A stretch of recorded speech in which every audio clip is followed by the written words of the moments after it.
Absorbance of UV radiation by aromatic amino acid. तो देखिए कुछ अमीनो एसिड ऐसे होते हैं जो यूवी लाइट को एब्सॉर्ब करते हैं, ठीक है। अब वो एरोमेटिक अमीनो एसिड क्या होते हैं? ट्रिप्टोफैन, टायरोसिन और फिनाइलएलेनिन, ठीक है। ये यूवी लाइट को एब्सॉर्ब करते हैं क्योंकि इनके पास एरोमेटिक साइड चेन होती है, ठीक है। जो आर ग्रुप है ना, वही है इनका एरोमेटिक साइड चेन, ठीक है।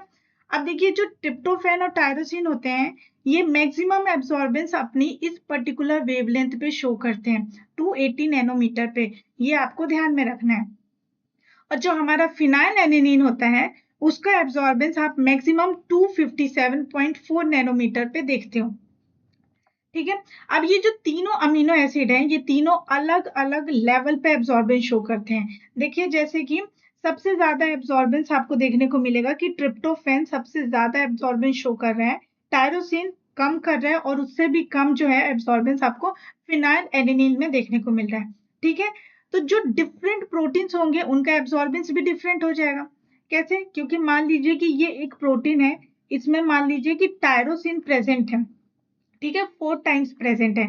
और ये एक दूसरा अमीनो एसिड है जिसमें एक ही फिनाइल ग्रुप प्रेजेंट है और एक मान लीजिए कि टायरोसिन प्रेजेंट है, ठीक है। तो मैक्सिमम एब्सॉर्बेंस ये वाला प्रोटीन शो करेगा क्योंकि यहाँ पर एरोमेटिक अमीनो एसिड ज्यादा है।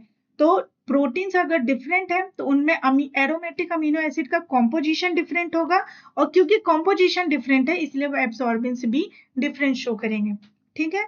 और एब्सॉर्बेंस डिपेंड करता है कि प्रोटीन का क्या स्ट्रक्चर होगा और कंडीशन, प्रोटीन किस स्टेज पर है उसके बेसिस पे यूवी रेडिएशन जो एरोमेटिक अमीनो एसिड एब्सॉर्ब कर रहा है वो भी, उसमें भी चेंजेस देखने को मिलेंगे, ठीक है।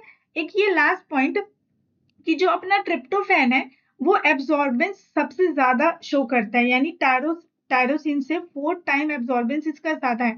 तो देखिए पहले यहाँ पे लिख देती हूँ मैं कि सबसे ज्यादा एब्सॉर्बेंस ट्रिप्टोफैन का होता है, फिर उसके बाद टायरोसिन का, और फिनाइल एनिलीन सबसे कम एब्सॉर्बेंस शो करता है, ठीक है। तो ये आपको ध्यान में रखना है।